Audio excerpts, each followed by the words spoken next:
Parade. And the Reform Rabbi just proposed my idea, something I've been saying for decades. Let me tell you why and why we on everything. Bruchim Aboyim, Shalom Aleichem, everyone. My name is Rabbi Yitzchok Kolakowski, affectionately known as the Koblentzer Rebbe, coming to you from the Catskills, bringing you Hasidic Torah thought, current events, and the kind of commentary you're not going to hear anywhere else. Today we're talking about something over the news right now, and it directs on what I've believed for a very long time. And I'm a spoon. Mayor Zohran Mamdani has confirmed that he will not attend, or did not attend since the parade's over, the annual Salute to Israel Parade on 5th Avenue today, making him the first New York City mayor not to participate since 1964. For 61 years, every single sitting mayor of the city of New York has marched in this parade, which is the largest such celebration outside of the state of Israel itself. Mamdani is the city's first Muslim mayor, and he has remained steadfast in his pro-Palestinian advocacy. He says he believes Israel exists, but not as a hierarchy that favors Jewish citizens. I want to be rather clear where I stand. My children learn in Satmar schools. And regular viewers of this channel already know this. In Satmar, they don't celebrate Israeli Independence Day. They don't attend the Salute to Israel Parade. The matter of their Torah hashkafa, ideological position rooted in the teachings of the Satmar Rebbe, the Divrei Yol Zatzal, actually, of course, rooted in the Torah itself, in the Talmud, and in the Bible. So in one sense, Mayor Mamdani skipping this parade is not something that personally would offend not only me, but over 100,000 Jewish people in New York City, the way that it offends many Zionist Jews, and Zionist non-Jews for that matter as well. But, and this is important, I'm not necessarily celebrating his absence either, because his reasons are not our reasons.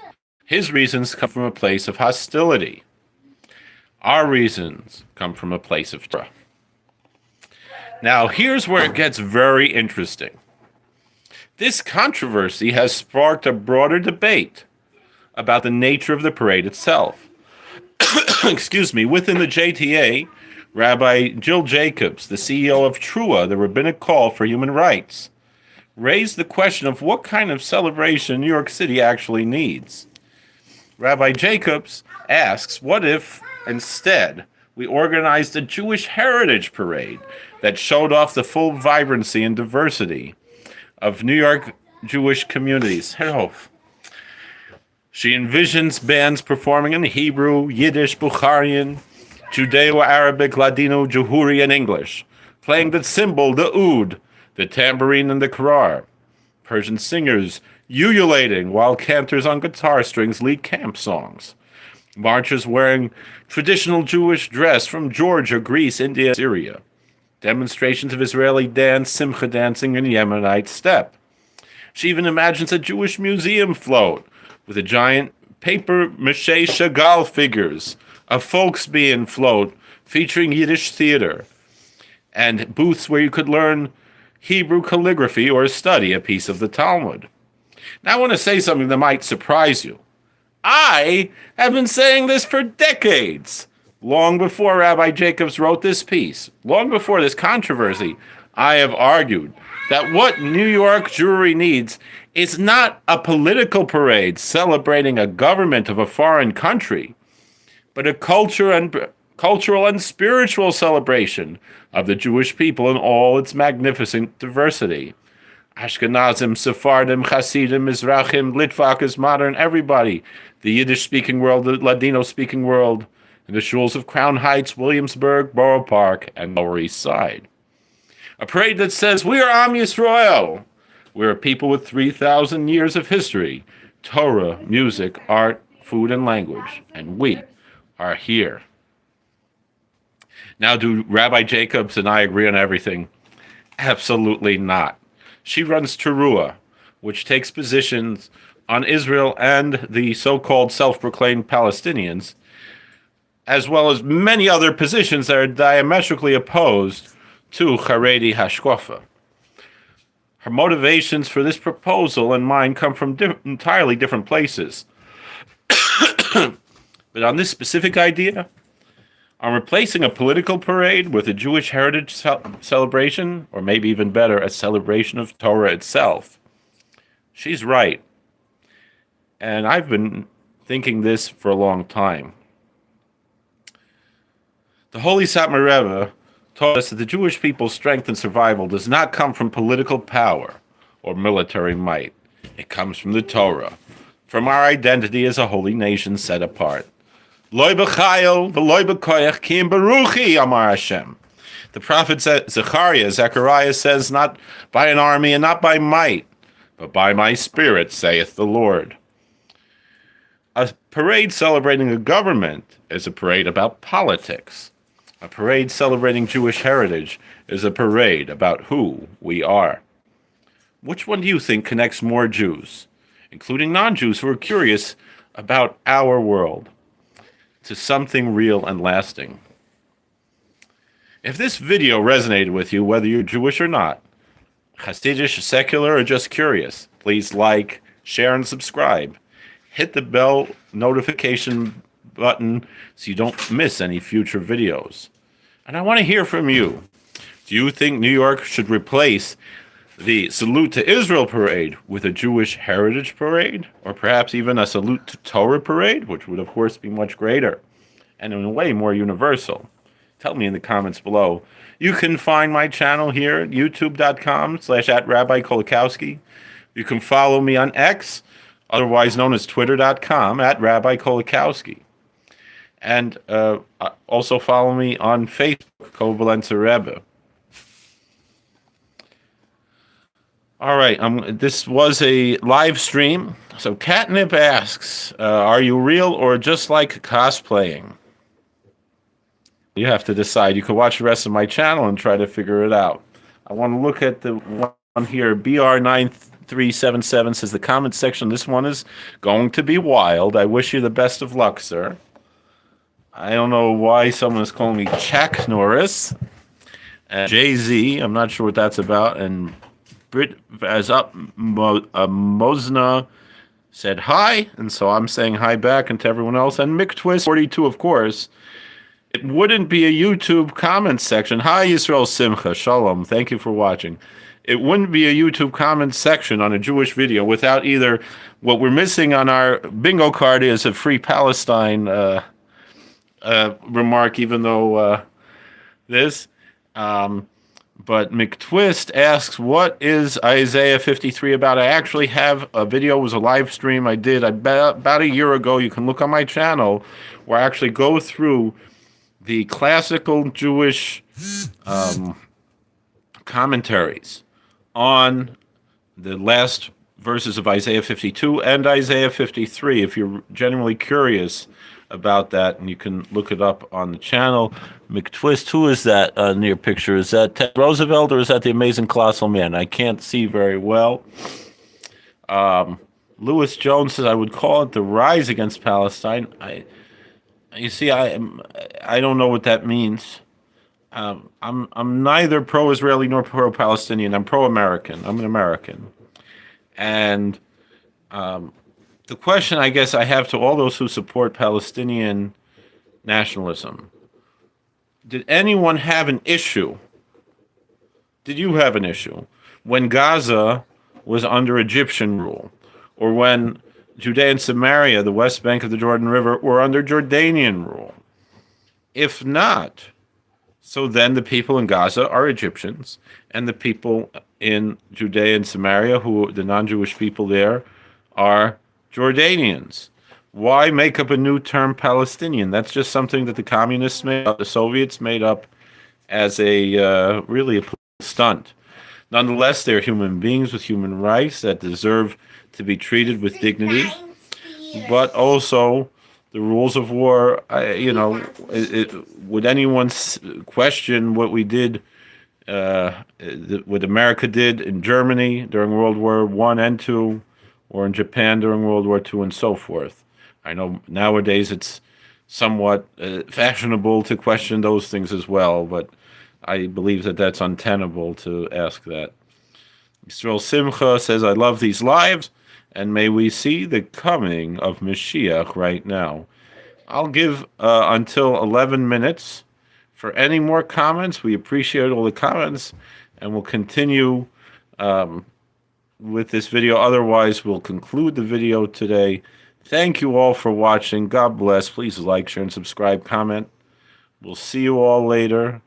McTwist42 asks an excellent question. Is truth or culture supreme in Judaism, in your opinion? Truth, but truth by virtue of the apologetics and the traditions of Judaism. And I say that in a very informed way, meaning it's the truth, meaning if it's based on, were you the one that asked? So you asked about Isaiah 53, right? So I'm assuming when you're asking that, you're saying that the truth is that, according to your opinion, that Isaiah 53 is talking about Jesus of Nazareth. That I assume. I could be wrong, and you can correct me if I'm wrong in assuming that, and that's the reason why you want to bring this up, because you believe that that's the truth. I strongly believe that that's not the truth, but it's also somewhat of a non sequitur. And I've made other videos on this subject in general.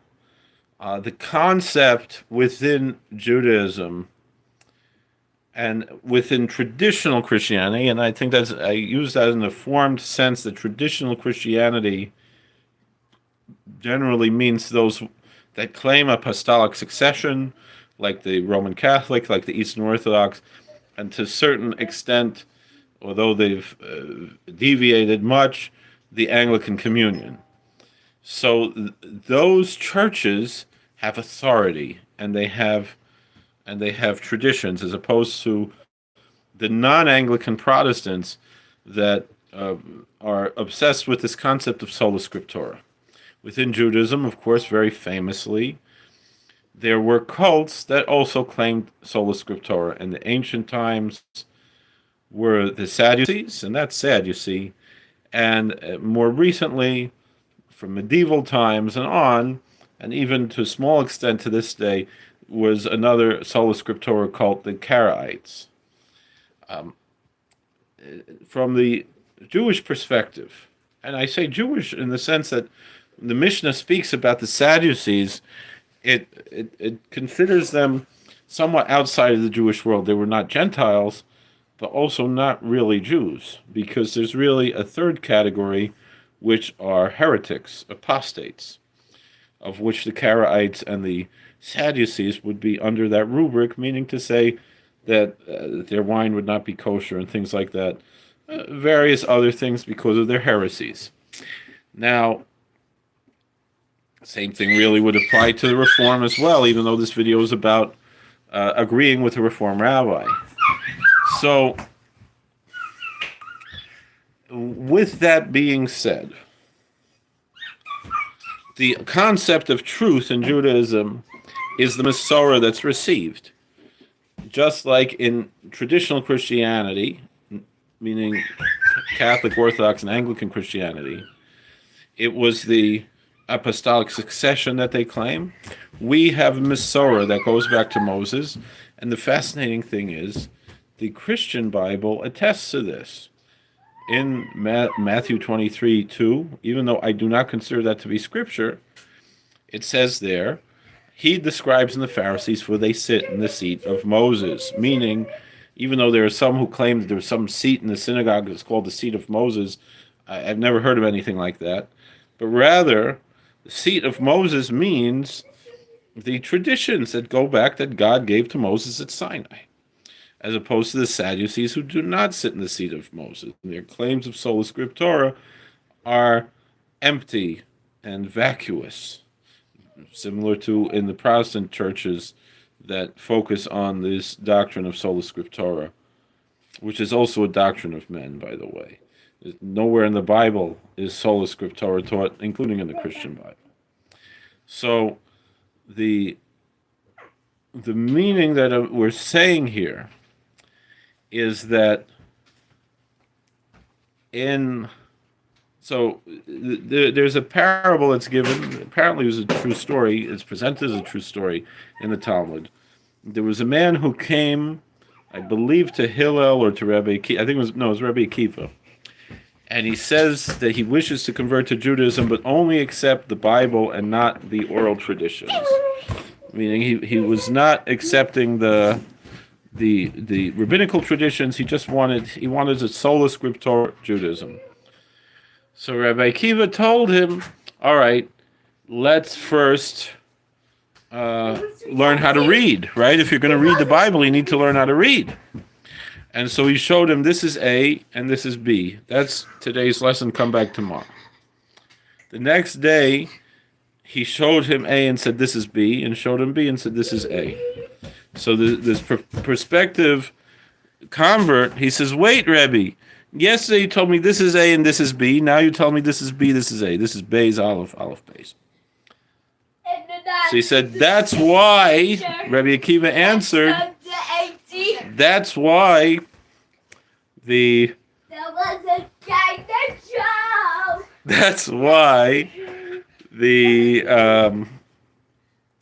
you need a teacher to teach you, right? So we know the Torah is true because the apologetics of Judaism are the most powerful apologetics of any religion. There was national revelation, and here Hamid says, "I am Ali." I'm guessing Hamid is a Shiite. So I'm not meaning to offend anyone, but essentially Christianity began with Paul, really more than it began with Jesus, and Islam began with Muhammad, and the LDS Church began with Joseph Smith. Each of these men were one man by himself. In Buddhism, also the Gautama also was one man who would achieve nirvana on his own. Even I'm Jewish.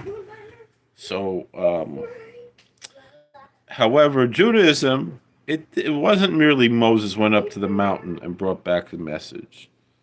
The Bible tells us, the Torah tells us, that the entire nation experienced prophecy. They all heard God, and what we understand is that they heard at least the first two of the Ten Commandments. I am the Lord thy God, who took ye out of the land of Egypt, from the house of bondage. You shall have no other gods before me, which really encompasses the entirety of the Torah.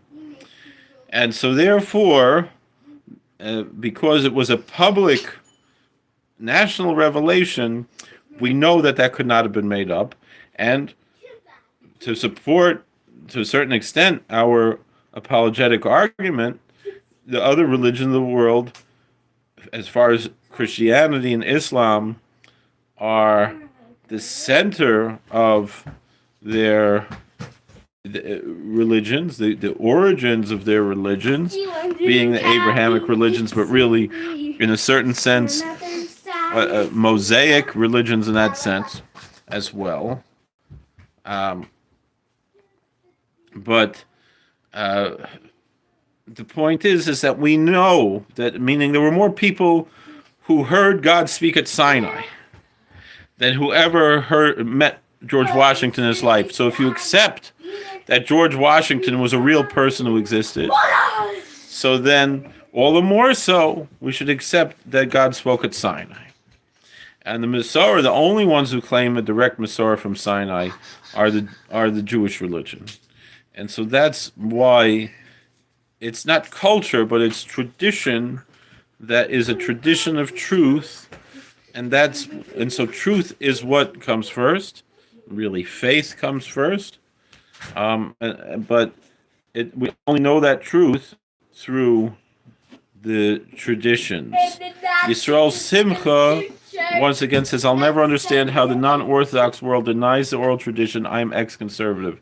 Now, officially, the conservative movement does accept the oral tradition, but they have a slightly different view of it. And the main thing that the conservative movement denies is Yerida Sidoros, the idea, which is in the oral tradition, that in order to override, which I guess they do recognize, in order to override a ruling of a previous Beis Din, you have to you have to be bigger b'chachma v'minyan, right? Gadol himenu b'chachma v'minyan. Have to be greater in wisdom and in number. So the conservative movement believes that their committee on halacha or whatever Jewish law is greater in wisdom and in number than the original Sanhedrin, which would give them the ruling power to change rabbinical law. We in the Orthodox world we reject that concept, but many of the rulings of the conservative movement actually are within the realm of Chazal and of halacha, and you need some discernment to know when they're just saying whatever they want and when they are doing more. So for that reason, I think conservative is different than the reform. Reform is heresy.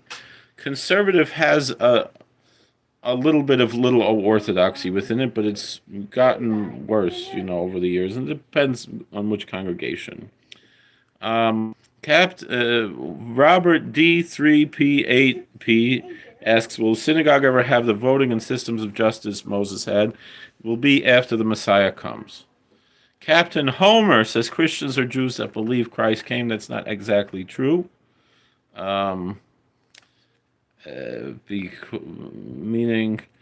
they could be Noahides that believe Christ came, right? Gentiles believe Christ came. Hamid 77777 says peace between Islam and Jews. I certainly support that. I wish you perhaps a little bit belated Eid Mubarak. And I was helping and where I work with the Eid al-Adha this week, and I also received my haircut before Shavuot from a Muslim brother. SM1135STER1 says your hat looks hilarious. Thank you. That's I'm trying to get some attention here. Hamid 77777 says say my name. I believe I just did, and it will say again Hamid _77777 says oh Allah, oh Muhammad, oh Ali. Little bit that's very Shiite of you. McTwist42, and I apologize for not finding your video, but do you believe in an individual coming Messiah do you think is the nation of Israel? The Messiah that we expect to come will be a personal individual. However, we don't think that the plain meaning of Isaiah, the end of Isaiah 52 and Isaiah 53, is exclusively talking about the Messiah, although there are homilies that do say it's talking about the Messiah. I will be honest about that. Many people say either we can reject those homilies or whatever it is, but so the question, when you're saying it in reference to Isaiah 53, simply stated the plain understanding of Isaiah 53 is that it's not talking about the Messiah, although there are homiletical interpretations that is talking about the Messiah, and so therefore there's many levels of truth. Let's see. Robert D3P8P says thanks for answering. Gangsta Bob, I thought it was like Stab Bob. Gangsta Bob 4030, any advice for someone finishing Orthodox conversion this week and going to Haredi Yeshiva?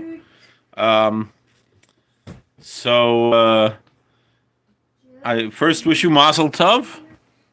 I remember in Yeshiva we had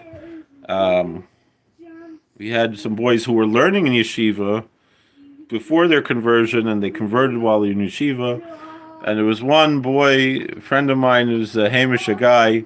He went around Unwünschen Mirza Shem by you, soon by you. That you should also, to all the B'nai Torah there, they should also convert to Judaism. I guess the first, and I don't usually, it's only because you're asking for the advice. Gangsta Bob does not sound like an appropriate name, screen name for a Ben Torah. So maybe you want to change it, even if it doesn't necessarily have to be a, Moshe Chaim Betzalel. I don't know, something like that. But Gangsta Bob doesn't sound like something that befits such a distinguished Ben Torah like yourself, Mirza Shem. But I wish you a lot of hatzlacha, and you're going to be okay. I wish you many years, banim v'nei banim, oiskim b'torah v'mitzvahs, and welcome into the family. Hamid, once again, all right, I appreciate the compliment. And McTwist 42, I don't know if this is offensive, and I'm sure you get asked often, but why doesn't Jesus fit the match for the Messiah? It's an excellent question. I don't get offended. I appreciate the question. It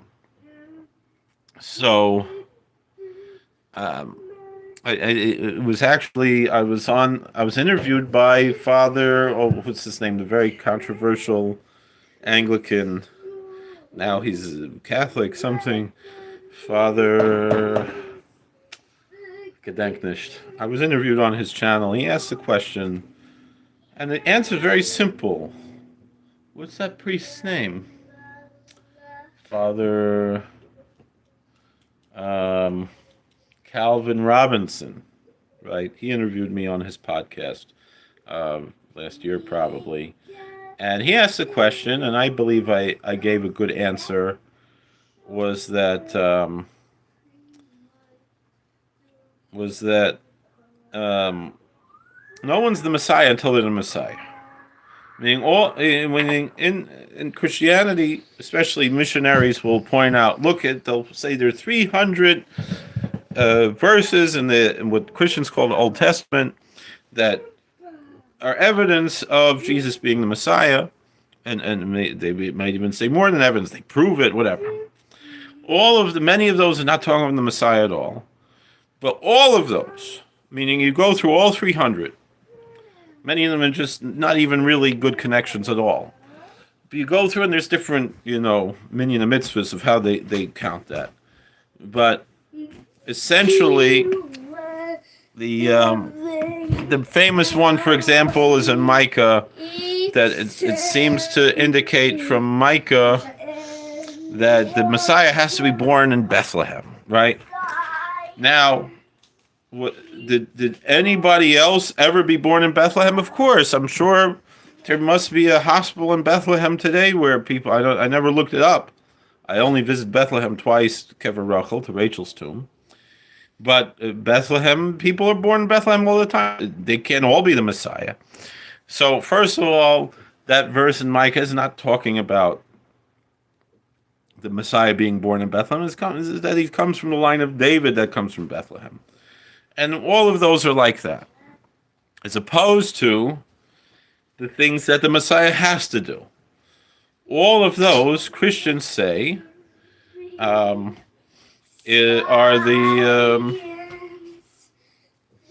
of them are what Christians will say that's going to happen by the second coming.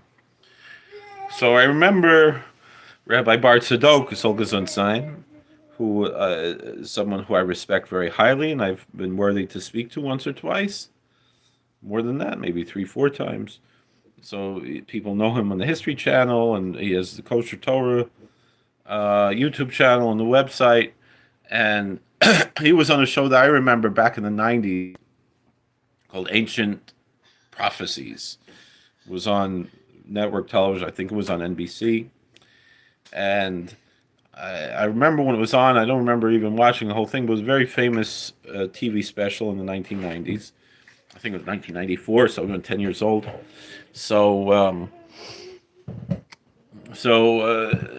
on that show, they had Rabbi Bart Tzadok, and they also had the late great.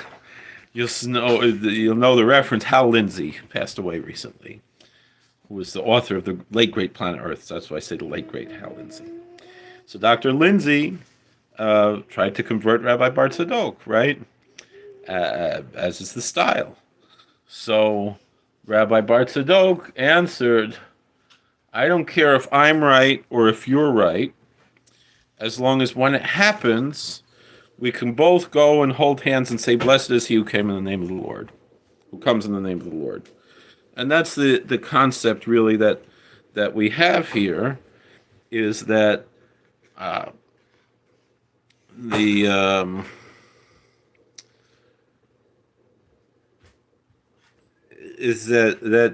if when the second coming, if as the Christians claim it's a second coming, it doesn't change anything of Judaism. We still will have to follow halacha. The claims of Christianity that are not even borne out, and I've been meaning to make a shir on Torah Yud Zayin from Likutei Moharan from Breslov, where Rabbi Nachman of Breslov, he talks about these ideas that the non-Jewish world will see the contradictions in their own religious texts and come to Judaism, come to Torah. That's what Rabbi Nachman teaches. I remember a friend of mine who is from the Messianic persuasion. He said that Rabbi Nachman said that the Gentiles, meaning he means the Christians, will find the tzaddik ha'emes from their own books. I didn't learn the whole Torah. I didn't see that lashon the way this friend of mine claimed. But it's what it is. So, but really, the idea is that there are tremendous contradictions. Anyone who reads the books that Christians call the New Testament from a Jewish perspective know that the books that Christians call the New Testament are not abrogating Torah mitzvahs. Even the story with Peter with the dream about the non-kosher animals. Most Christian scholars would admit that's not saying that Peter, who was one of the most faithful of the Jewish teachers of Judaism among how it's presented in the book of Acts and in the Gospels, and to the point where some Rishonim even say that Peter was actually a Vorlayid, and that he even ad kedei kach, there's Amanda Omer, there's an opinion that a part of our liturgy that's anonymous, Nishmas Kol Chai, there's an opinion, I think it's brought down the Machzor Vitri, I'm not sure, to say that Peter wrote Nishmas Kol Chai. Rashi rejects that for obvious reasons. But most would say that Peter's vision was not talking, in the book of Acts, was not talking about you can now eat non-kosher animals, but rather welcoming Gentiles into the church. And again, this doesn't matter to me. I'm not a Christian. But that the point is that, Christians imagine, many Christians imagine, that Judaism is predicated on a denial of Jesus. And that's what Judaism is all about. And even some go even further, which I think one of the early church fathers, I think it was Ignatius, not the one who invented the Jesuit movement, but there was from the early church fathers, Saint Ignatius. I don't remember where he was from, Smyrna. I don't remember who actually posited this idea that, as if to say that Judaism was invented in a reaction to Christianity, and that what they would call the Old Testament saints were all Christians. That makes as much sense as, and Hamid, you'll excuse me. In a certain, now, you want to say the pre-Christians is something else. So, of course, waiting for Mashiach. So in that sense, Christians in the same way,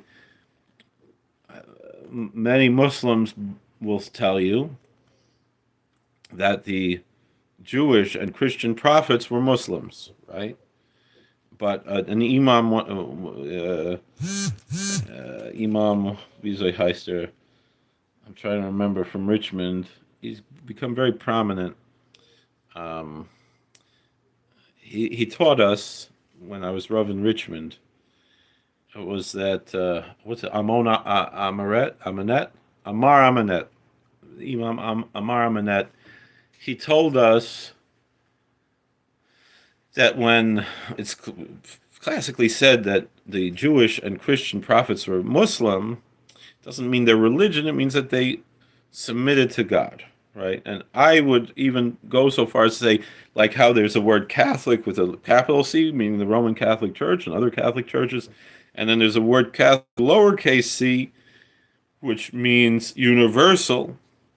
So I would even go to posit that in English, even though we don't have such a thing in Arabic or in Hebrew, but in English, there could be a difference between Muslim and Muslim with a capital M or lowercase m, or Islam and Islam with a capital I, lowercase I. That a Muslim with a lowercase m is any monotheist who submits to God, including Jews and Christians. And Islam would be submission with a lowercase I, and as opposed to the religion with a capital M or a capital I. So too. It's even more absurd to say that that the old what Christians would call the Old Testament saints were Christians, even meaning the idea is that they were Trinitarian, even though in the Pauline epistles Paul says that he presents mysteries that were before him they were unknown. So it doesn't even appropriate together with Christian teachings. It's clear that Paul was claiming in his epistles that he was teaching something new that hadn't been taught before. But Judaism, as Pastor John Hagee often teaches, Christianity needs Judaism to exist, as opposed to, and of course he's coming from a dispensationalist theology, whereas Judaism is totally fine without Christianity, and any person with common sense would understand that Judaism is fine without Christianity. And so it's not even really on our radar because, very simply put, as Rabbi Tuvia Singer always points out, and I might not agree with him on everything, but this is an apt concept. There's nowhere in the Hebrew Bible, in what Protestants call the Old Testament, and for that matter, in the Deuterocanonical books, perhaps Second Esdras, I'm not so familiar with that, but in the Jewish scriptures, which does not include those Deuterocanonical books, it doesn't say anywhere, thou shalt believe in the Messiah, which is the central idea, certainly in Protestant Christianity, is faith in Jesus. Of course, it's central in all Christianity, but the Catholics and the Orthodox have their liturgy that low church Protestants don't. High church Protestants have their liturgy. The point being, and you'll excuse me for my ums and hums and haws, this is a live stream, is that Judaism exists. Why is it there's no that says thou shalt believe in the Messiah? That's like saying thou shalt believe the sky is blue. When the Messiah comes, it's not going to be some big mystery. Ooh, who is he? The whole world will know. The Bible's very clear about that. The knowledge of the Lord will cover the earth as the waters cover the seas. So, and actually, Satmar Rebbe brings from the Rambam that there could be all kinds of false expressions of what seems to be eschatology. People could get together and build a temple and all these other things. But the one thing that cannot be falsified is that every human heart will be transformed. Every human heart, that God says, I will circumcise your heart, I'll remove the heart of stone and replace with the heart of flesh. This is clearly in the scripture, and I'm running out of batteries, so we're going to have to end soon. but this is basically, that's why Jesus is not the Messiah. Now you're going to say he's going to come back and become the Messiah or whatever it is. We'll see that when it happens. I don't think that's too likely, but I wouldn't be too upset if it were. But I really don't think it's likely at all.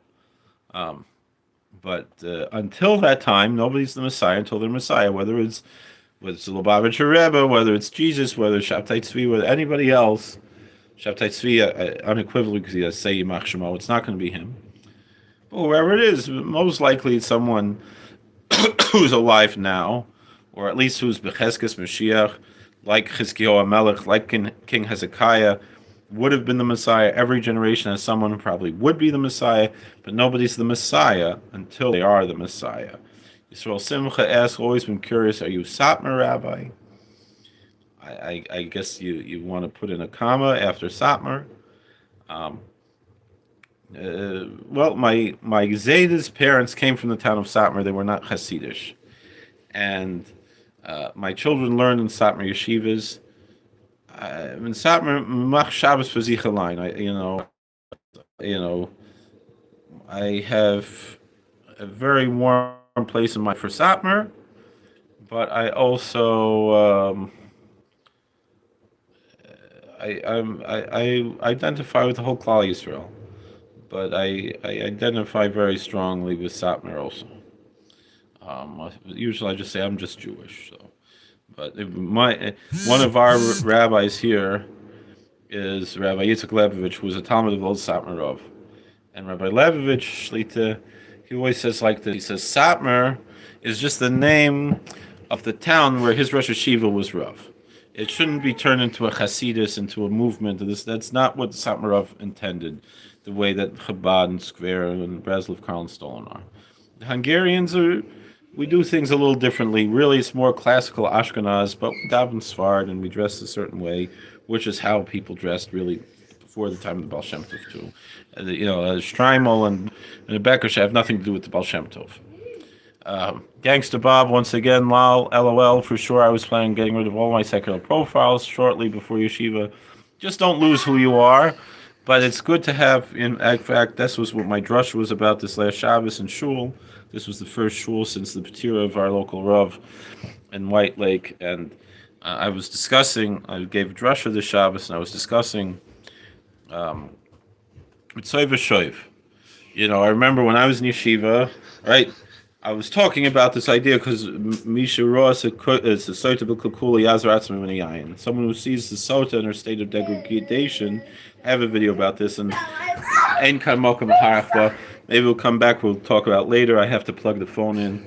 But Bekitzer, I remember we went on a tiyul, a Shabbaton, somewhere up in Tzfas, and we were staying in a hotel. And in the hotel lobby, it was Thursday night, there was a television, and Gilligan's Island was on. And everyone was like glued to the TV. They were so excited to see TV they hadn't seen in a year of television. And the Manal, Rabbi Brickman's all goes inside, and he was laughing. He said, "You're so starved for television, you want to watch Gilligan's Island." I would watch Gilligan's Island stam. But that was the Maisa. So, Ritzoy you have to be Baki Bahalacha, like Rabbi Nachman says. You have to know to go back and forth within Halacha, within your Shemayim. Sometimes you go to one extreme just to taste that world, and then you can go back into the other world where you came from and bring it back and bring it up to Hashem. You need to do all these things together, but there's a time and a season for everything. So don't lose who you are, okay, Gangsta Bob? And if I meet you, I'll call you Gangsta Bob, or you'll have to remind me. So Jay Basel 70, what is your advice about Avodah Zarah? My Jewish brother-in-law says the Rambam forbids every Jew from belief that Jesus will be Messiah. I don't use that anachronistic term yet. I know Orthodox Jews who believe he will. Is this an issue? I'd like to see that Rambam. I also know people who live Orthoprax lives who I also believe to have Orthodox theology, who believe like that, but that's not the standard normal belief. And I believe such a belief is silly. But again, I mentioned Rabbi Yitzchok, he says not everything that is wrong is heresy or avodah zarah. So believing, I'll say it like this: believing Jesus will be the Messiah from an Orthodox Jewish perspective is wrong. But if one doesn't worship him as God in a way that's unique to any other creature, which really no creature should be worshipped as God, clear from the Rambam. So if someone has a Unitarian theology, as the Unitarians do, as the Jehovah's Witnesses do, and as a small minority among those who call themselves Messianic Jews do, it's not heresy, but not everything that's wrong is heresy. It's wrong, but it's not heresy. And so I wouldn't say it's kosher, but I'd like to see, I don't know if the Rambam is in one of the, like the Igeris Hashmad or something like that. I'm not sure, in the Igeris Teiman. But it's I don't believe it to be likely, but if it happens, gesund to hate, right? But I really doubt that. But I have friends who are from that world.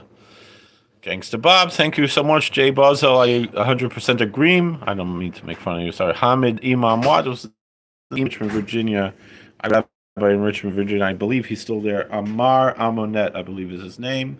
Big Twist, thank you for answering. Hamid and Shia, we believe Imam Mahdi is Messiah. I don't believe that's exactly true. I think in Shia, Imam Mahdi is a messianic figure, in a way almost more like in Judaism, Mashiach ben Yosef, but Mashiach in all of Islam is Isa, is Jesus, right? So, Yisrael Simcha, love the answer. I love the Hasidic world, but more daven and Chabad Shul. Often that's the only place to be. That's where you go. And Mordechai, beautiful answer. Bezos Hashem. I'll meet you one day over in Muncie. I was there today in Muncie, being Menachem Ovel, our Rav, Rabbi Fishbane, who you may see many videos on the channel, was Nifter on Monday last week, and they're getting up from Shiva tomorrow. And so we were Menachem Ovel. It's on Misaskim. Ashton Weldon, good friend of ours for many years on the channel, said hi, and I'm saying hi. In Melkor Cornejo says, I want to study Torah. You're definitely welcome. Subscribe to our channel.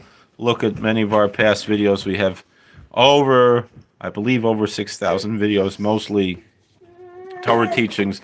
As I said, my phone's about to run out of batteries. I appreciate everyone who spent a little time with us. Even though we got off the subject that we wanted to talk about, I'm happy that we had some time together. I'm going to go until it's live 48:02 right now. At 48:30, if there's no more comments, we'll conclude. Yisrael Simcha says, may Rabbi Fishbane's memory always be a blessing. Amen. Thank you. He was mamish like my whole life. Jay Buzzle says, I've met you and learned from you, and thank you. All right. I don't know who everybody is with these names. Maybe you can write to me.